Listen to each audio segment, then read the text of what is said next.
ready. It's been a great new year. Hopefully you've been having some exciting things going on and getting ready for 2019. Holy cow.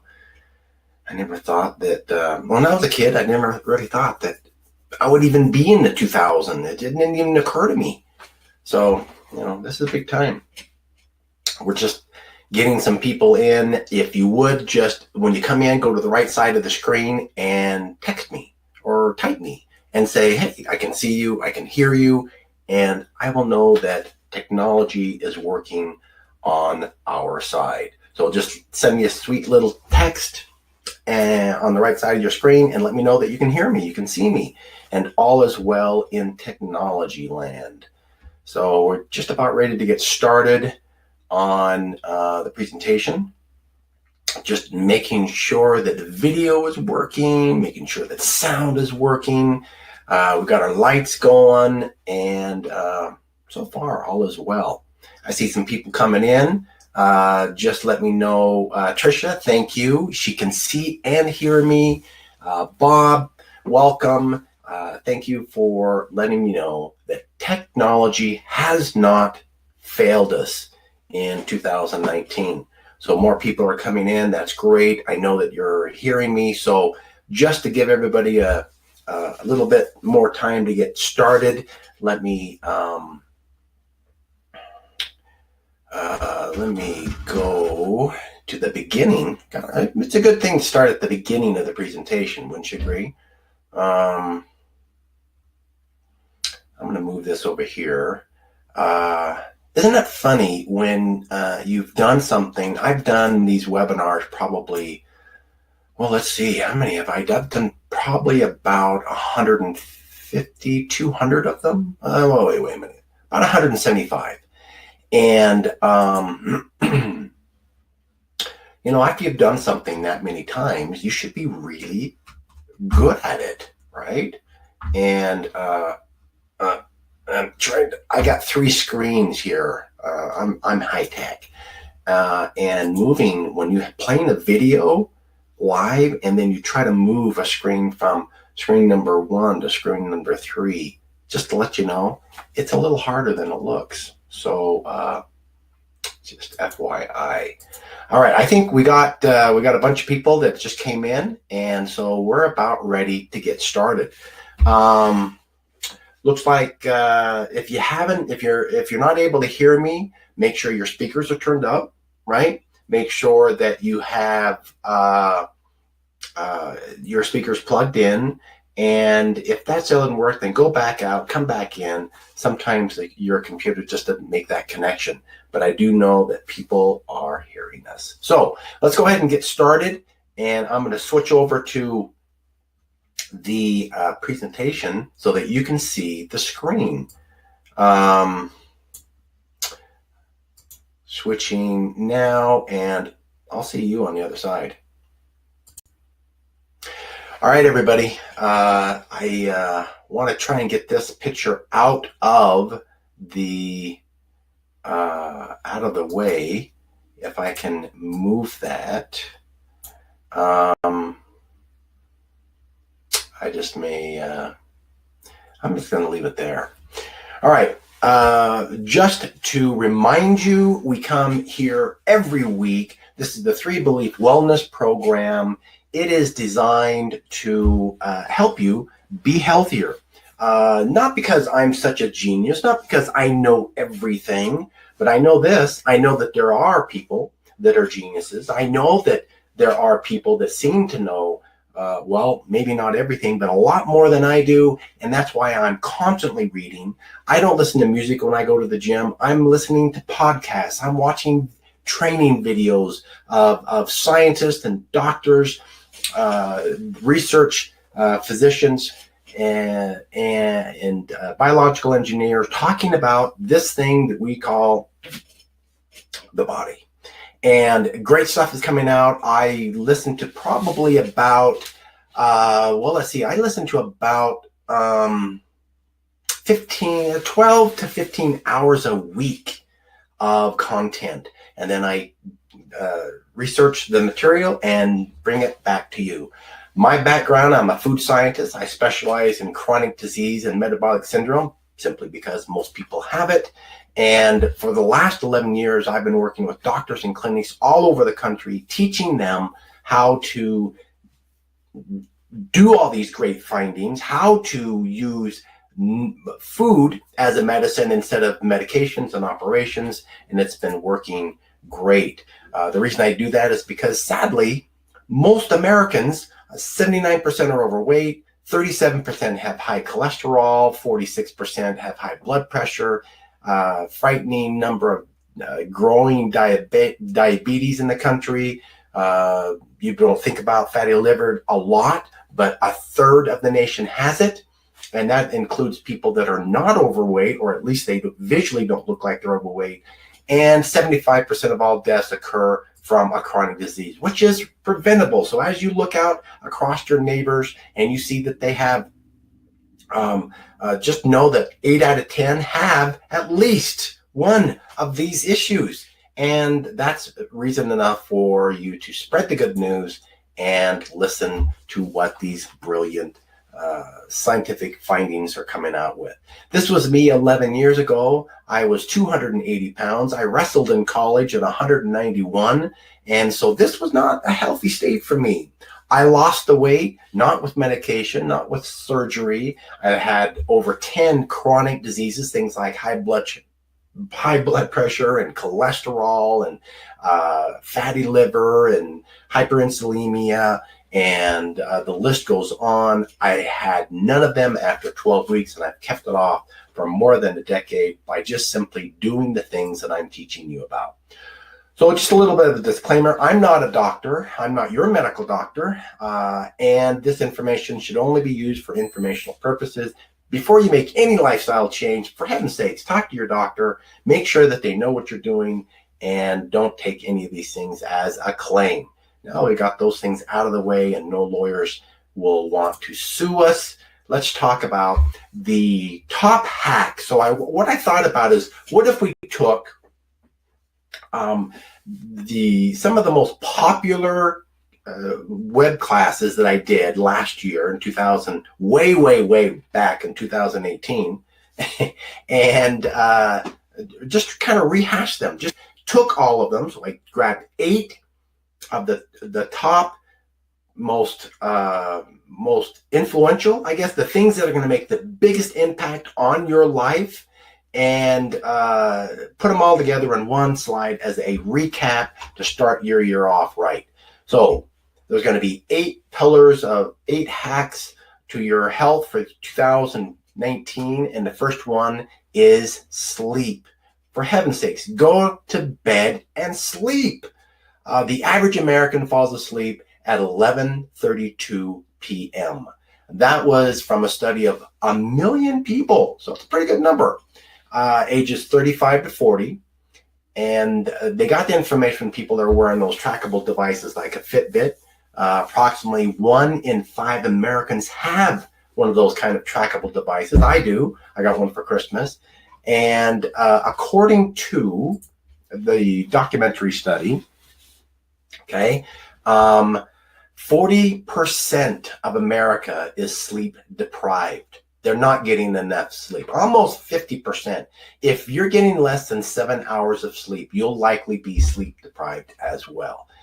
Don't be fooled into thinking you're not one of those people that needs very much sleep. Your body needs it. Your brain needs it. At least that's what the studies are telling us. So getting enough sleep is arguably the most undervalued pillar of health.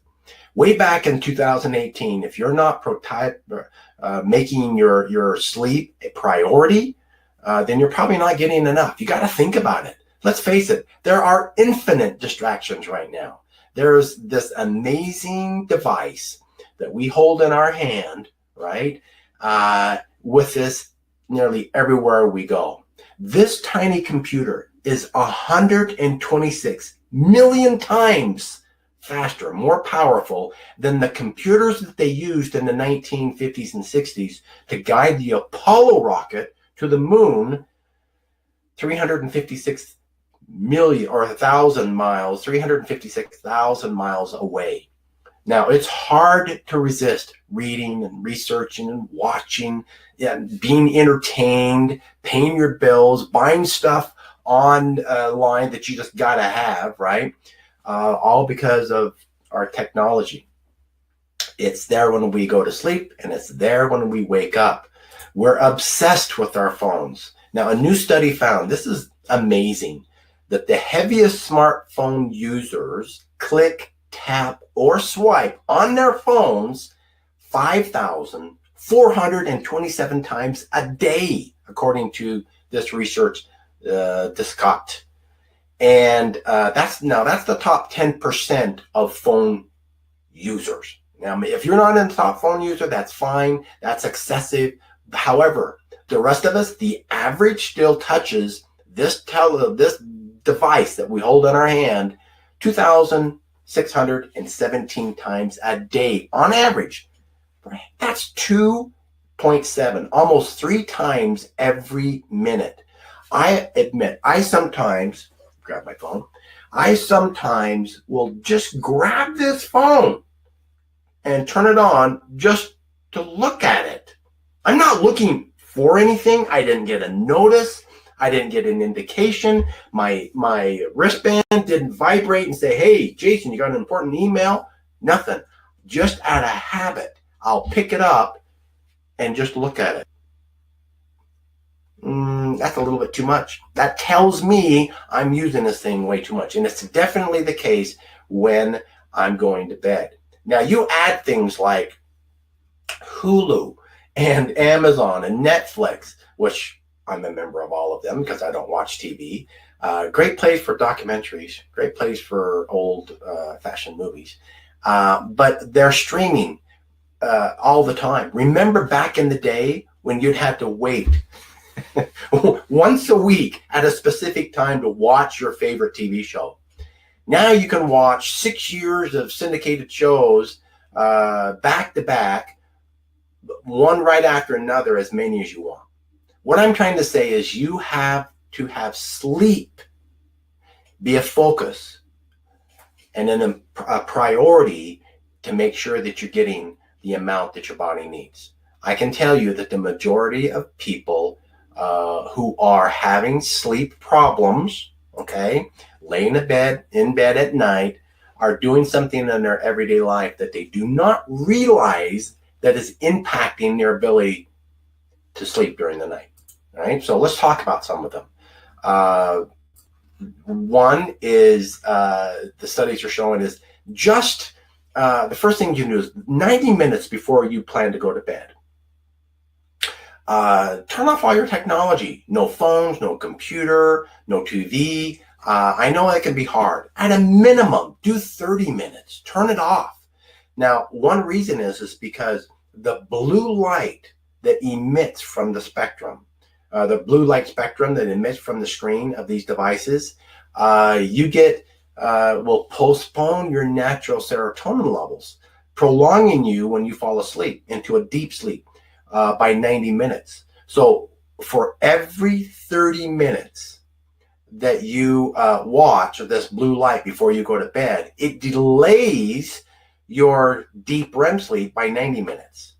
Okay, so turn it off. Turn it off before you plan to go to bed.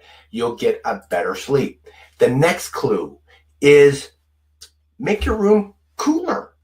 A cooler room forces your body to regulate your core temperature to maintain the optimum temperature for you to sleep in your REM cycle.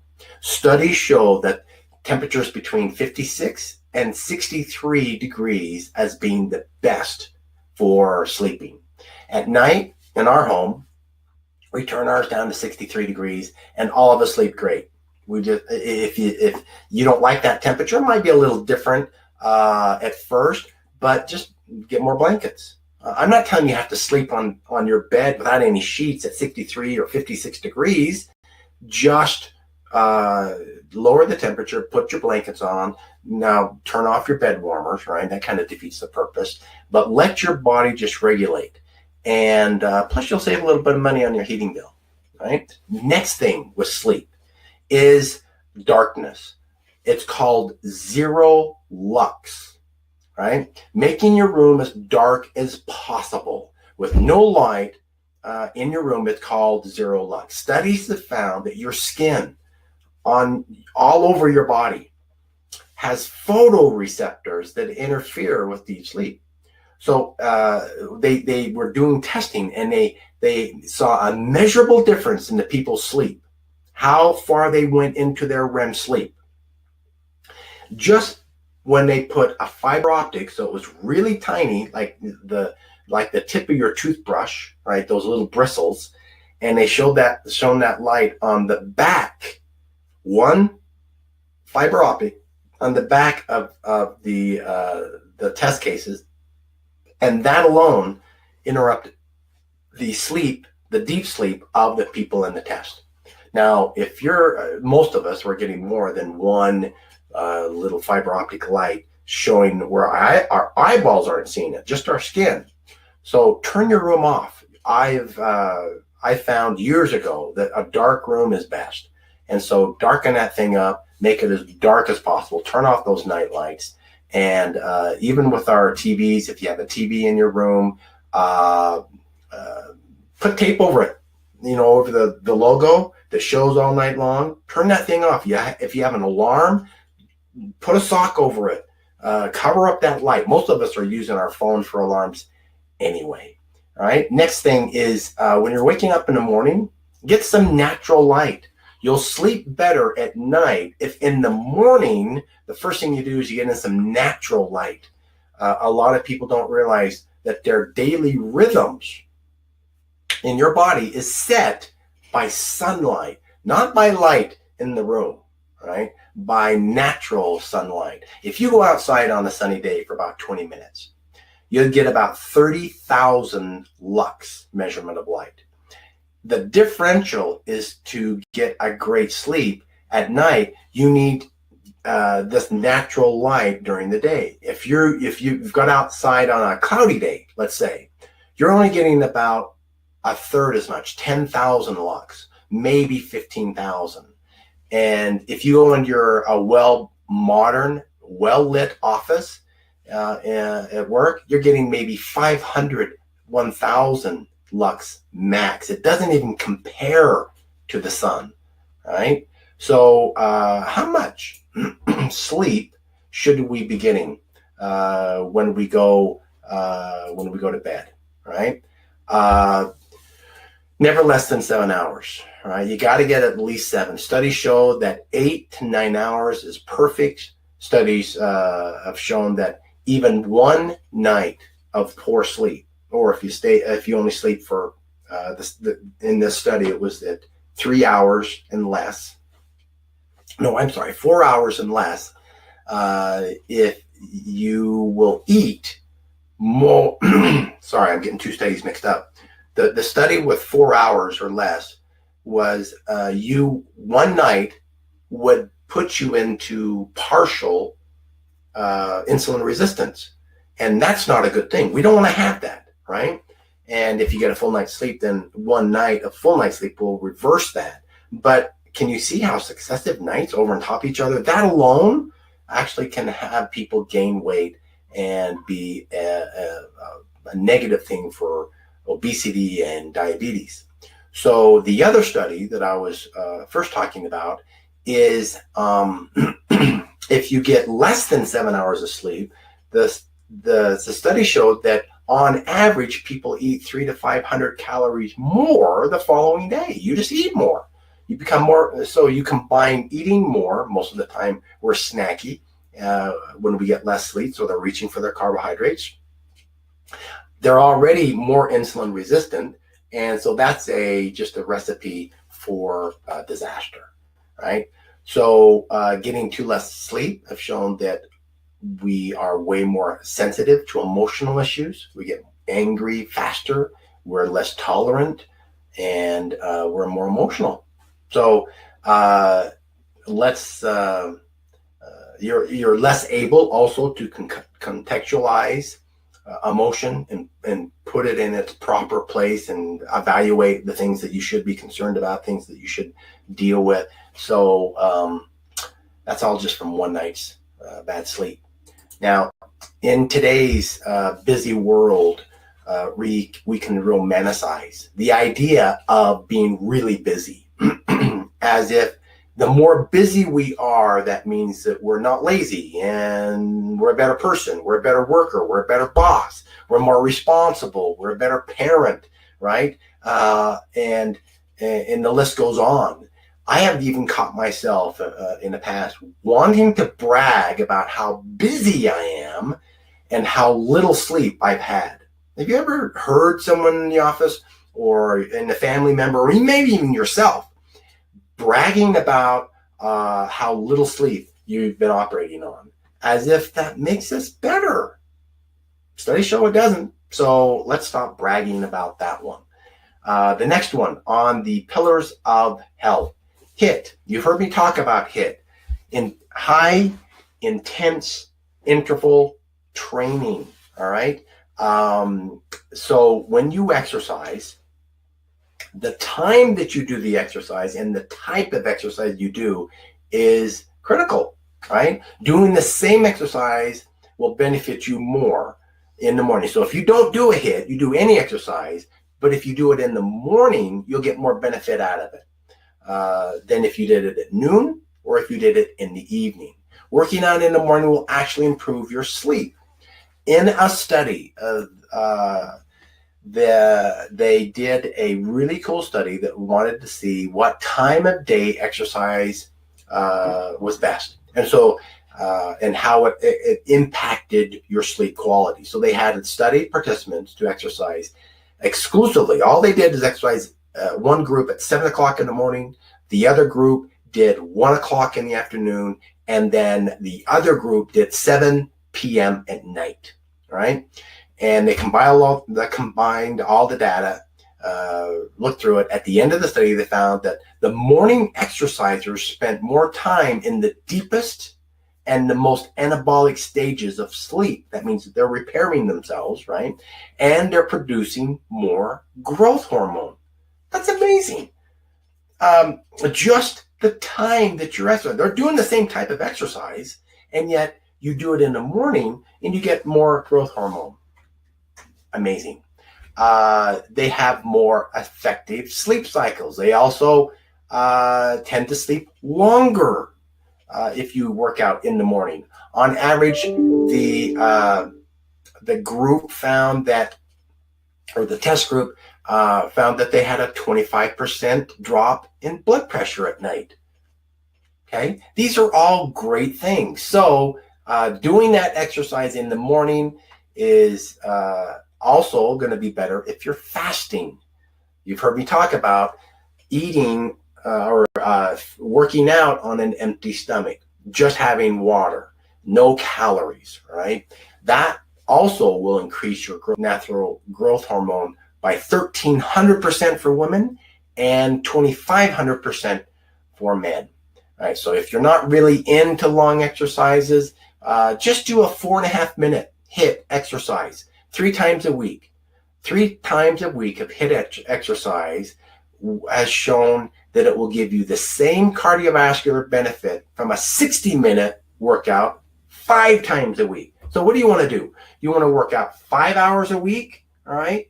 Or you want to work out 4.5 minutes 3 times during the week, because you can get the same benefit. Here's the trick. The secret is you have to do your absolutely max during those 4.5 minutes. You can't cheat. Your body knows the difference if you're giving it your all, right? So you can't hold back, and you'll get a benefit. So here's an example of some of the type of exercises you can do in your home. No equipment necessary. Anybody can do 4.5 minutes of working out, all right? So this simple style of working out will strengthen your heart, your lungs, your muscles. Hormones can even change. These will also change your actual mitochondria of your cell, and that tells your body how efficient it's going to be burning fat. These are all great things, right? All from doing exercise in the morning and doing the HIIT. All right. The next one on the list of things that we need to do, the highlights for the new year, is a keto diet, right? Uh, there is no such thing as a one size fits all with diets. But for me and for the things that I'm reading with the studies that have helped more people, the clinical studies are more defining, more absolute, more conclusive, is that if we eat a diet that lowers the amount of insulin in that diet, we will be healthier. We will avoid more problems, more health issues. We'll feel better. We'll look better. Now, if you don't want to eat meat, then fine, do a keto diet, but it has to keep your insulin levels down. You can have a keto diet and not eat meat. You don't have to have fish. You can have other meats if you do want to be a meat eater. Just keep that insulin levels down. Eat the foods that are going to keep your insulin levels down. It helps so many things. This is how I lost 80 pounds in 12 weeks. This is how I got rid of my high blood pressure and cholesterol. This is how our program is literally right now helping thousands of people across the country maintain or correct their health. It's nothing fancy. So it's obvious that the only thing that I changed in my life was the ratio of my fats, proteins, and carbs, which I call the FPC. You've seen this before. In reality, it's just a low insulin producing diet. That's what does the magic. Right? It's not the magic ingredients in our stuff, as magical and powerful as they are. It's really it's just the state of putting your body into a low insulin, the absence of a high insulin amount. You'll never be complete without insulin, but you got to be low. Now, I've been getting these little noise interrupts, so I'm going to close this down real quick.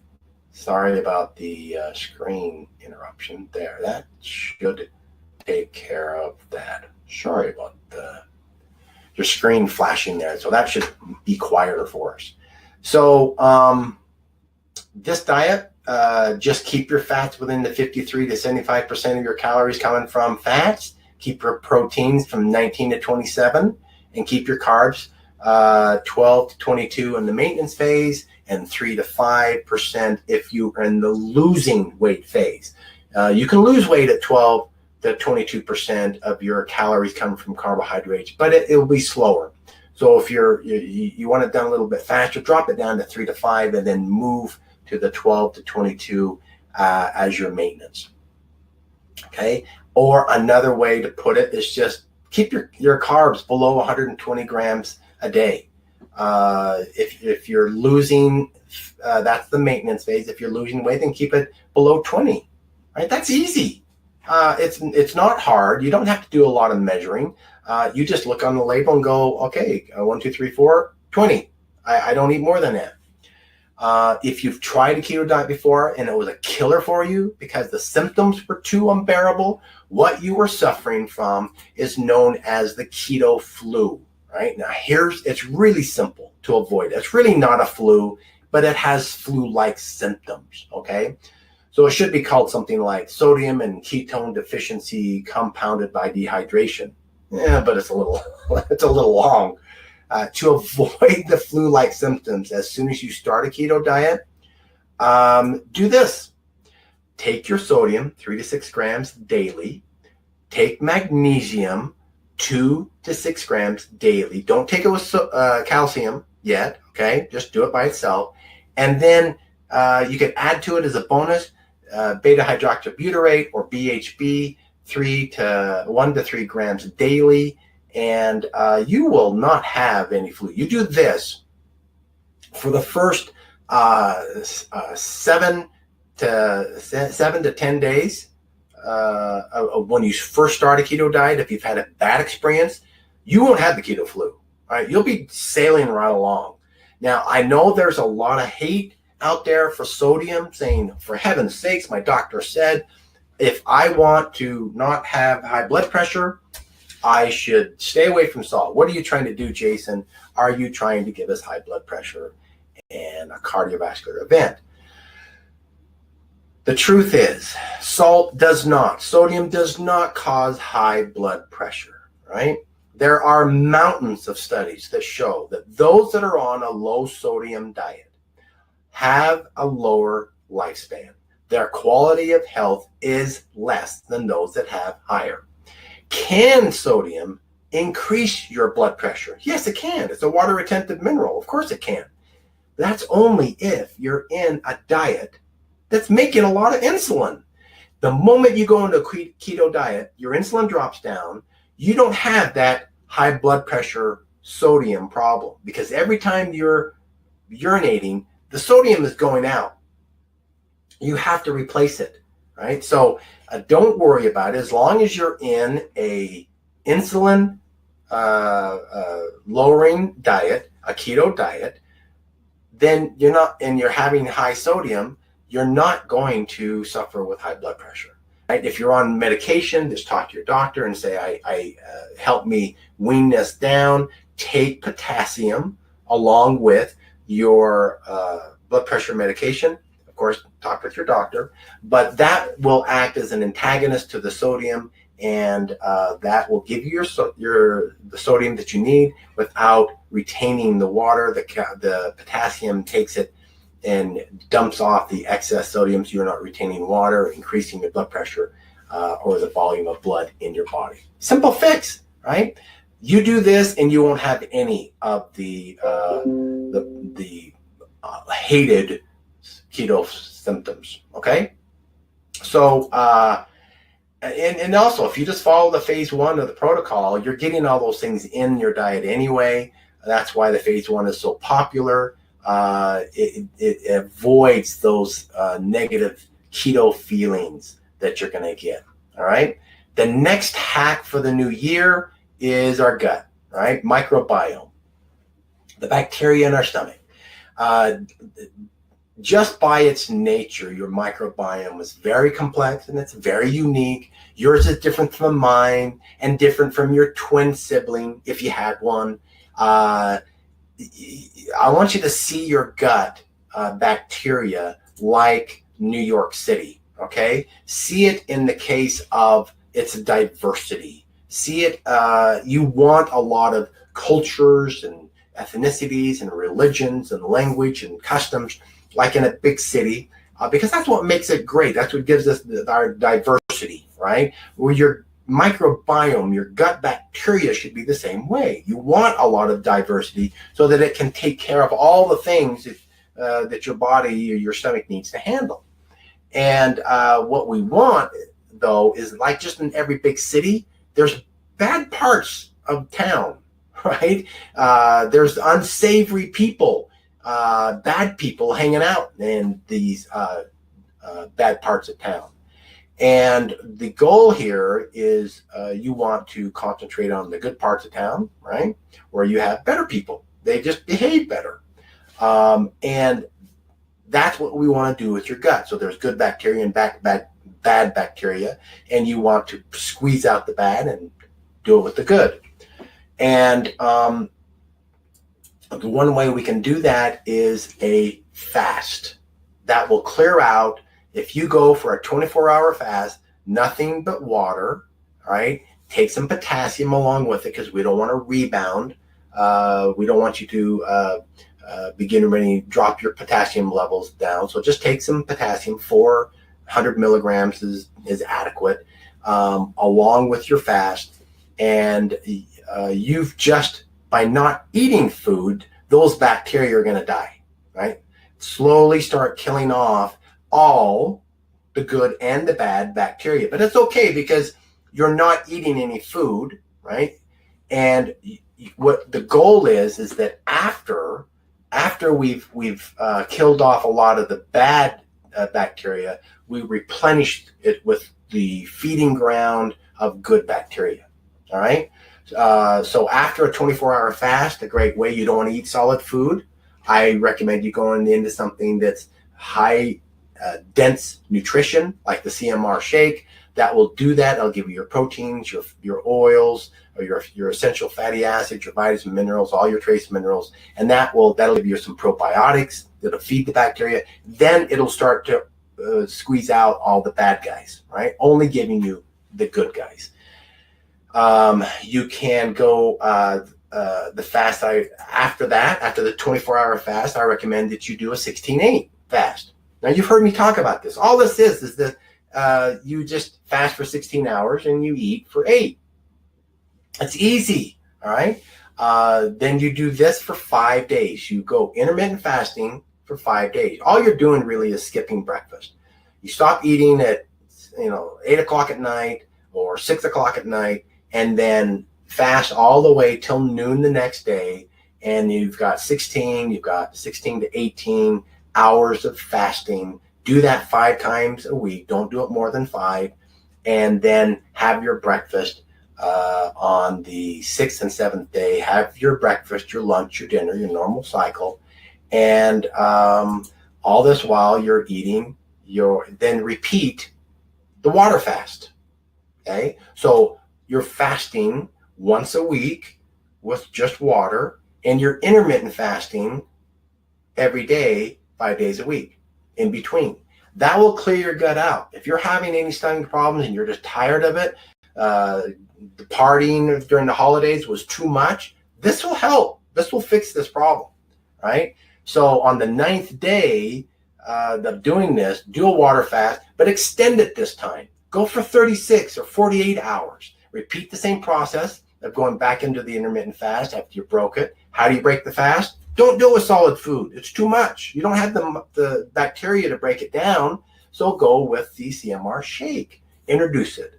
The goal is to train your mind that your body can go without food longer than you think it can. Now, I've told you I fasted with just water for 23 days. I had no idea I could do that. Let me pause. Don't do a 23-day fast right off the bat. In fact, don't do a week fast right off the bat. You kind of have to work up to it. Okay? So just start out with a 24-hour fast, and then the next week do a 36 or a 48-hour fast. Do this for a month, just extending it a half a day or a day. If you do this, a lot of good benefits are going to come from this cycle. It'll increase your ketone production. It'll increase your autophagy, so you're getting rid of all those broken protein cells. It'll increase your mind's belief that you can go without food. It'll curb your cravings. It will make you less dependent on that food. It'll give you more time because you're not preparing food, right? You're not doing anything but drinking water and taking your trace minerals, especially your potassium, right? And you'll lose some fat. So this isn't a bad thing. You don't always want to do this year round, right? But this is a great way to start off the new year, especially if you have any gut issues. Always consult your doctor when making any type of a lifestyle change. Make sure you're getting your 400 to 800 milligrams of potassium. That's absolutely necessary if you're going to do an extended fast so you don't have a rebound. Okay. Each time you fast, your epithelial cells, that's the mucus lining in your stomach, right? It gets thinner and thinner. And that is the barrier. That's the border patrol that keeps the bad bacteria from entering your bloodstream. And when someone has a leaky gut symptom, for example, it's because they have a weak and thin epithelial cells. It's only one cell wide anyway, but the mucus itself diminishes, and that's a barrier that keeps out these bad guys. Yours will get thinner when you fast. That's okay, which is why it's absolutely imperative that you eat perfect foods after the fast. So don't go eat processed foods. Don't go have ice cream. Don't go have fried food. Don't go have high carbs. You've just wrecked what you're trying to fix. So stay away from those things. That's what we don't want. They will seem more appetizing, and because you're starving, you see that you you've earned it. You haven't, right? It's not the right kind of reward. What I like to do, because I have a real sensitive gut, is about 4 hours before I'll end an extended fast, like if I've been fasting for a week or 3 days or whatever period of time, I'll take MCT oil, because that has been found to really kickstart the rebuilding of that mucus layer in the epithelial cells faster if you take some of that MCT. That medium chain triglycerides help build that, and you can get that anywhere. So that's, it doesn't matter, just regular, don't get it flavored, don't get it any sugars in it, just get the regular MCT oil. Get it in the liquid form, all right? Don't get it in the solid coconut oil. And then when I actually do go to eat, I'll have my CMR shake, but I'll also have it with my homemade yogurt. Now, it's homemade because store-bought yogurt has way too many sugars, even though Greek yogurts have too much sugar in them. And if you're lucky, you've got 2 strains of bacteria in it. And if you're lucky, they'll be alive. A lot of them are dead. And mine is sugar-free. I sweeten it with our Smart and Sweet sugar substitute. And I add 50 different strains of bacteria. So I know that the only bacteria my gut is getting is the good, healthy ones. And also because of the heavy population of the good bacteria, if there are any bad guys left over in my gut from the fast, these guys will wipe them out. They'll just, let me rephrase that. They don't actually go and kill them. They're not battling against them. They just crowd them out. It's kind of like weeds in your lawn. If you don't tend to those weeds, have you noticed that it just kind of forces out your grass and it just populates it now with weeds? That's what your good and your bad bacteria will do depending on population density. So that's the trick I use. It's very, very effective, and fasting is a great tool for that.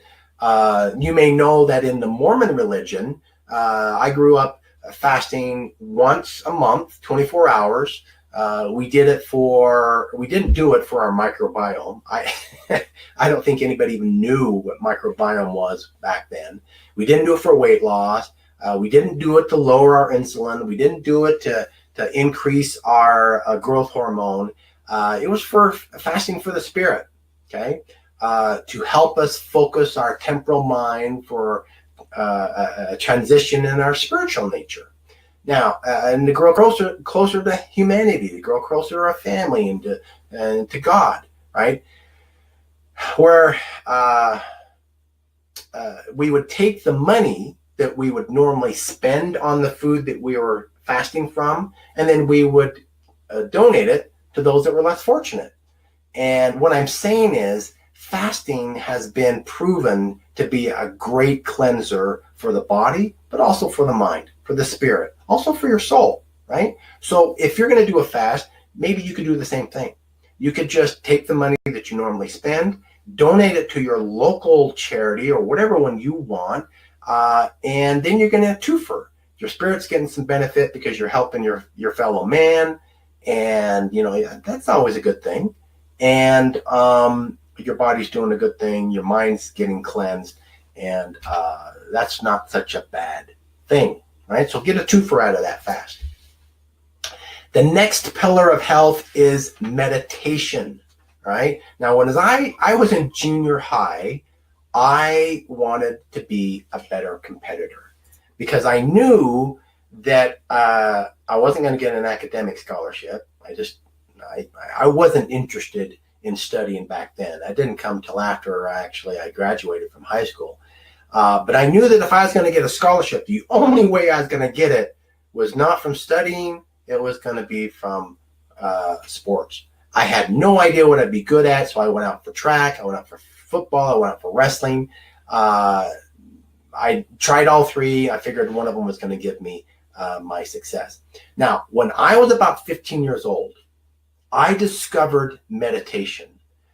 I would visualize myself performing, going through all of my moves, let's say wrestling, perfectly. right? I would visualize my opponent's every possible move, and I would counter it with the perfect execution. I would put myself into this meditative trance. I would prepare my body before the visualization would start.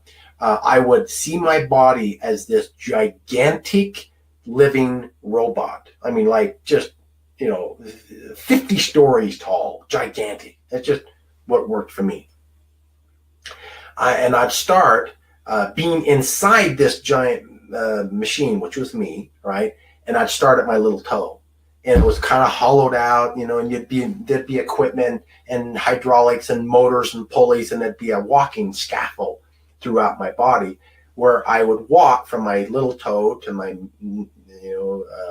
next toe to my middle toe to my large toe, and then I'd walk up my foot. And then while I was doing this, I'd be turning off the equipment. I'd be turning off the lights. I'd be turning off the machinery. I'd be shutting everything down.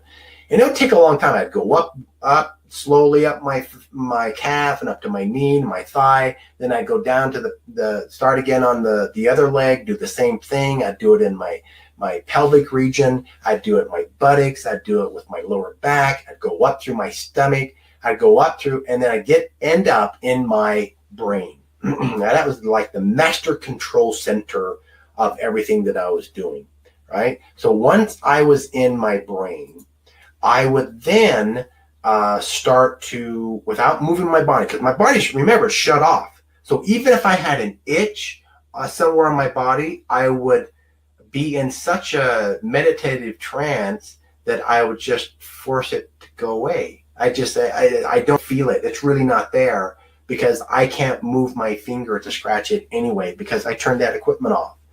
And I do this before every sporting event. And it would take probably about an hour and a half. Sometimes I'd go longer, but I would go into this trance, and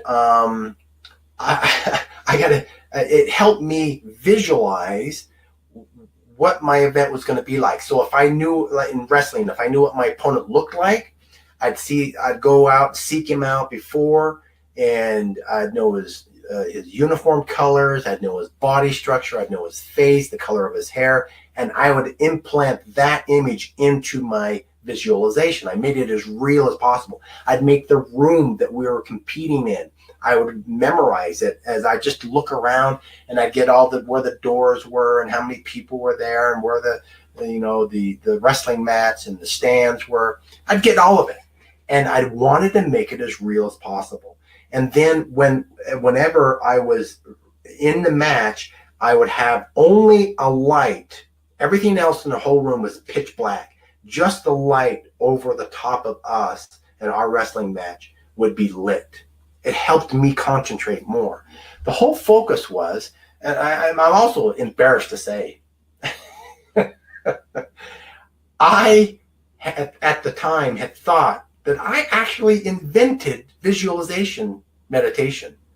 Because no one told me about this. I didn't read about it. I just thought it up. And I thought I invented it. So years later, when people talk about visualization, because I didn't call it visualization at the time. I had no name for it. I would just, it was my routine. I'm like, really? They've been doing that for 4, 5, 6,000 years. Interesting. Okay. That was a bit of a surprise to me, but some of you can use, if you're religious, then meditation and prayer, are they really any different? Much of the same thing. You're concentrating mentally. I didn't speak out loud while I was doing my meditation. Some will pray vocally, but do meditation, do prayer, whatever it is for you that makes it fit is fine.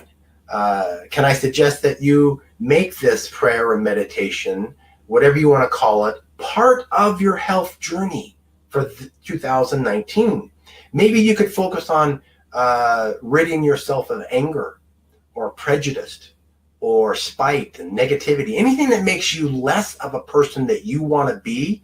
Use that as maybe a focus of your meditation. our relationship with humanity and the other people that we share this planet with, this life, is all part of the level of our health. It directly correlates to how healthy we are, right? If we're jerks, we're going to be less healthy than we could be. So meditation is definitely a great thing. The power of our mind is amazing. All right. At the start, let me tell you a story. And I'm not saying this because I'm special. It's just an example, one of the many that you've heard. Right. At the start of my senior year, I started getting this bone spur right here on the top of my hand, right in between the bones of my ring finger and my middle finger. And I didn't know what it was. I didn't know it was a bone spur at the time. It was a little bump. It started to grow. It started getting more and more painful. I was left-handed, so it was on my strong arm. By the time football season, the senior year had ended, it was about half an inch in diameter. It was big, right? And it was very sensitive. It started restricting my ability to lift weights, to curl my wrist. I'd bang it on something and it would just kill. It was painful. So I went to the doctor. He x-rayed it and said, it's hard like a bone. So I think that it's a bone spur. It could be a cyst, but it's growing really fast. I see that. I could try to break it with a strong hit, he said. I could try ultrasound treatment to break it up, but that'll take more time, several treatments. And I didn't have parents. Had to pay for my own medical bills. So that was out. As soon as I heard several treatments, I'm like, yeah, I can't afford it. And he said, I can inject it with some stuff that will help dissolve it, or we can operate. But you'll be out for about half of your wrestling season if you heal quickly. And since an operation wasn't part, I mean, this is my senior year, right? I got to get that scholarship. I told him to inject it and then break it up with a hammer. And he did that. It hurt. Oh, man, did it hurt. But it didn't work. The lump was still there. It was just now really sore and bruised. And now I had been doing meditation for about 3 years at this point. And I achieved some pretty amazing feats with my meditation as it related to sports. And I remember thinking, I wonder if I could command my body to dissolve this bone spur. I mean, I would sit there and I would sit down at the bench press and I would put on, say, 400 pounds and I'd bench it. And then I experimented. I'd go and meditate and come back the same day, like an hour later, do the same bench, but added weight, and my max was 465.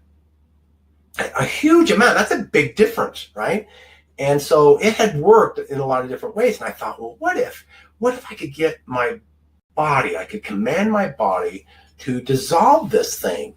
So I did the same thing I normally do. I went in a dark room. I went to bed early one night, probably around 7 or 8 o'clock at night, and turned everything off, closed the room off, made it dark, laid down, went through my normal, routine of shutting down all of my equipment of my robot body.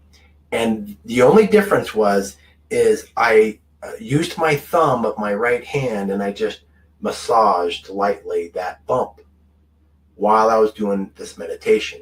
And then when I got to the brain, the command center, I visualized my body, because I didn't know what they looked like. I just used my imagination. These little molecules with sharp edges, and they would go and attack this part of my hand. And their job was to dissolve it and get rid of it, break it down, and there'd be nothing there. I don't know how long the meditation lasted because I fell asleep. It was sometimes that would happen, but this time I fell asleep, stayed asleep. I woke up in the morning And I forgot about, sometimes you just don't remember. And I started getting dressed, and normally what I would I tuck my shirt into my pants. My hand would rub on my pant and my belt, and it would hurt. And so I did that, and I realized for the first time, I felt no pain. I looked down at my hand, and I'm not exaggerating at all. There was no bump. There was nothing. I felt down in there. I'm like, I even checked the other hand. Am I confused? Was it suddenly on my right hand? And it was gone. I'm telling you, it was completely gone. Not mostly gone, not a little bit gone, totally gone. There was no trace at all. My hand didn't hurt. I could move it without any feeling, and I was sold for sure. And the lesson is that our minds can do more than what we give credit for. Now, I am embarrassed to say that the 40 years after that, to my age now, I have not continued to meditate. I have started again in 2019. I'm picking it back up, doing the same thing, different reasons, but who knows what I could achieve? Maybe I could levitate. Who knows? Maybe I could just make everybody's fat in the country just dissolve in their body if I meditated. Okay, that might be a little crazy, but the point is we're just better off if we meditate. It takes some practice, just like exercising any muscle. You'll get good at it. Go on YouTube, pull up some meditation techniques, and you try the one that fits for you. So let's talk about in case you missed the highlights of this year, let's go through them quickly. Transformational hacks for 2019. Sleep. Get your sleep, right? And do it in a colder room. You'll sleep better. Do it in a completely dark room. Work out in the morning. And when you do work out, do the HIIT exercise, the high intense interval training. Do your keto diet. Got to lower that insulin. Do fasting, intermittent fast, no more than 5 days a week. Okay. And if you're doing extended fast, try it. If you've never done it before, just do start out with a 24-hour water fast with minerals, along with that potassium, and then extend it from there. And then last but not least is meditation. Okay. Those are the hacks for the year. Those are the ones that have made the biggest difference in people's lives. There's lots of details. We're going to go into more detailed stuff in the coming weeks for the year 2019, preparing for the following year. But try these. Put this part of your life, make it a New Year's resolution, and I know that you'll be better off. I know that you'll be healthier. I know that I have been. Everyone that I've talked to that have followed these things in 2019 have been healthier. You'll be a better person. You'll be a happier person, and you'll be a healthier person. So with that, I love you. I appreciate you. Thank you for stopping by, and have a great week. We'll see you later.